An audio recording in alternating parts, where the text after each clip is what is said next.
That's what you guys will give you guys my FC Barcelona versus Eibar match preview. And yeah, so sorry for this one. This one's kind of a late one, honestly. I was preparing for the Champions League a match preview for you guys. And so yeah, this is a very crucial game for us. While on paper this game is a very easy game, I'll admit this game is Barcelona should be able to get the 3 points. However, this game is still important because the Champions League is right after this. The Champions League game will take place February 25th. You know, and some could make the argument that we should probably rest some of these guys, especially give Messi a rest. Personally, I don't think Messi needs a rest, okay? Now, I'm not saying that he doesn't. I think for our team is great because we've only played once every week, and plus, Messi hasn't scored many goals. I would rather have Messi be. Because when Messi scores, that gives the team a whole boost of confidence. And I want Messi to score. And I think when Messi scores, he feels so much better, and the team will probably perform much better against Napoli, as opposed to him just resting. Because what are we going to get from resting? Like, I don't think it'll make much of a difference. So, rather, I think we should just try to have Messi score, because if Messi scores tomorrow, which he should be able to, then I think he will be able to come into this game, big game. Because, like I said, guys, next week is going to be a crucial week. Because Tuesday is the Champions League. The next Sunday is El Clasico at the Santiago Bernabeu, and we have to make sure that we win the game or at least get a draw, because at this moment Real Madrid are looking great. Real Madrid are looking like a really good team. And so with all that being said, I think this is a very important game, and looking into the starting lineup that will be happening tomorrow. The squad for tomorrow's game is, I believe, yeah, it's gonna be, here's a squad for you guys. So we're gonna see Ter Stegen. Ter Stegen is included. I'm assuming Ter Stegen will be the goalkeeper. Nelson Semedo, Gerard Piqué, Ivan Rakitic, Sergio Busquets, Arthur Melo, Lionel Messi, Neto, Lenglet, Griezmann, Brat. Wait, that's the new emergency signing. Of course, Sergio Berto. And Frankie de Jong, Vidal, Umtiti Jr., Firpo, Ansu Fati, and Hakimi. Hakimi is, by the way, is the Barcelona B left back. And apparently, according to the FC Barcelona website, Jordi Alba is actually added to the injury list that's already included long-term absence. Actually, never mind. I read this wrong. I thought it said Jordi Alba was going to be injured for the rest of the season. I was like, gosh, no. It's just like he's added to the injury list. I read that wrong. Okay. And so, yeah, I'm going to go ahead and give you guys my starting 11, the starting 11 that I think we'll probably see tomorrow. So, a goalkeeper, I think it's a pretty obvious. We'll see Marc-Andre Ter Stegen. No doubt about that, okay? Left back, Junior Firpo. Center back, this is tough because not Piqué, Umtiti and Lenglet, they're both one game away from suspension. So, if any of them pick up a yellow card, they will not be able to play in El Clasico, which is big, man. So, if I have a feeling he might put Umtiti out. I have a feeling that he might put Umtiti in the thing. And at halftime, he's going to probably, I don't know. I think Umtiti will probably start. Maybe Lenglet. I think Lenglet will actually start because Lenglet didn't start against Getafe. So, but keep in mind, guys, Lenglet and Umtiti, both of you guys, make sure that you do not pick up yellow cards because Barcelona are already short of center backs. All right. And then, of course, PK is safe. He already served his ban. So, yeah. And then, of course, right back, we're going to have... It's a tough choice between Nelson Semedo or Sergio Roberto.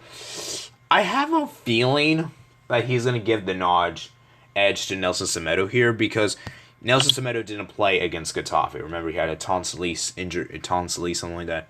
And yeah, so I have a feeling he might, okay? Don't quote me on that, though. That is not very definite, all right? Then the midfield. The midfield, I expect... Frankie de Jong to play, Arthur Melo to play, and perhaps we could also see Arturo Vidal. I would like to see Vidal. I think Sergio Busquets needs some rest. I think Sergio Busquets has really been playing a lot of football, and I think he needs to be given some rest, especially with the Champions League looming around. So I would give Sergio Busquets a rest there. And then, of course, the front line, left wing, Ansu Fati, center forward, Antoine Griezmann, right wing, Lionel Messi. And before we go on further ado, Brathwaite will not be able to play in the Champions League. So maybe we could also see coming from the bench. Let me see what position he play as.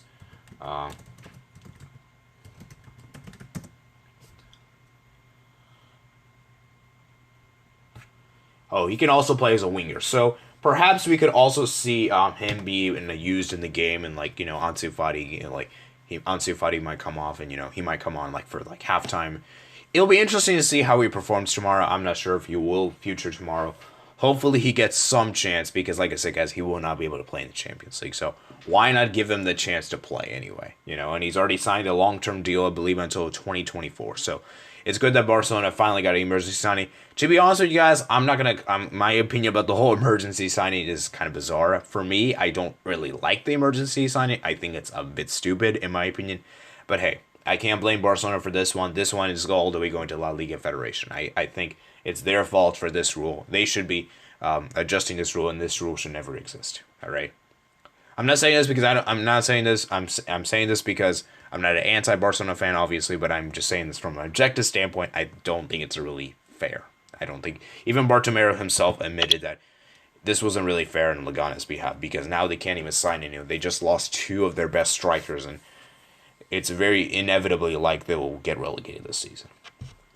Anyways, as for Eibar, they haven't looked too good. They're really in the bottom of the table, I believe. And Barcelona, they are like, quote, they are trying to avoid relegation. And let me go check their exact position real quick.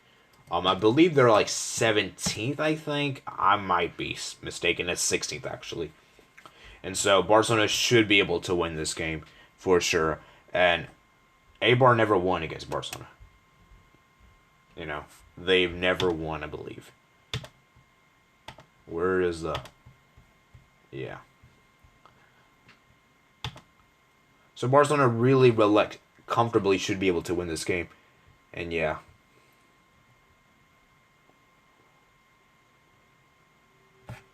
Now, they did hold us to a draw before. But they never beated us before. All right.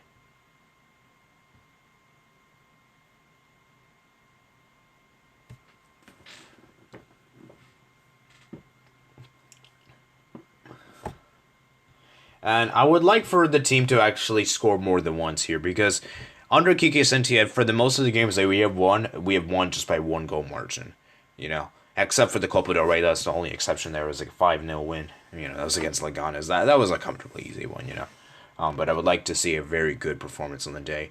Very, very strong performance because, like I said, guys, with the center forwards, I really want the front line to score more goals. I'm not against midfielders scoring. I'm not against defenders scoring, obviously. It's not bad. But ideally, and I say here ideally, you should rely on your front line to deliver. We shouldn't rely on our midfield and defense to cover because they already have their duties. The defense is to obviously protect the back line, protect the goalkeeper, make sure they don't get into the opposition box. The midfield's goal is to basically get the ball and intercept and give the assist, provide assist for the forwards, And I know this is kind of like a generic. I'm saying like generically. I understand that some of you guys will say, well, wingers. Yeah, of course wingers are there too. But I'm saying in general speaking, like I would like for the team front line just to score. I don't want any other position to score. I'm not against that personally, but I think coming into the big games against Napoli and Real Madrid, we can't really expect our midfield and defense to provide with. I would like for our forwards to provide with here. And yeah, so this leads to my score prediction. All right, so after all that dwelling, after all that talk, I'm going to go with a comfortable win here. I think Barcelona will win this game 3-0. I'm going to go with the 3-0 win here, guys. I just have a feeling that this is going to be once again 3, and I really would like for Messi to score. I want Messi to score. I'm going to go ahead and predict Messi will score a brace. I think he will score 2 goals on the night tomorrow, and I'm going to give the benefit. I'm going to give Ansu Fati a goal tomorrow as well. And Griezmann coming in with some assist as well. I would like for the forwards to assist each other. And like I say, guys, I really don't really care what the result is. As long as Barcelona gets the 3 points, that's all it really matters because at this point we need to catch up. Real Madrid have already dropped points. We need to make sure that we are on level, and once we go to the El Clasico, we can stay on level, because they have a tricky game against Levante, and if they we have the potential possibility to go further than them in the table if we win tomorrow, though. And so yeah, that's all I have for you guys today. Let me know what you guys think below in the comments below. And yeah, so hope you guys enjoyed the video, guys. Peace out.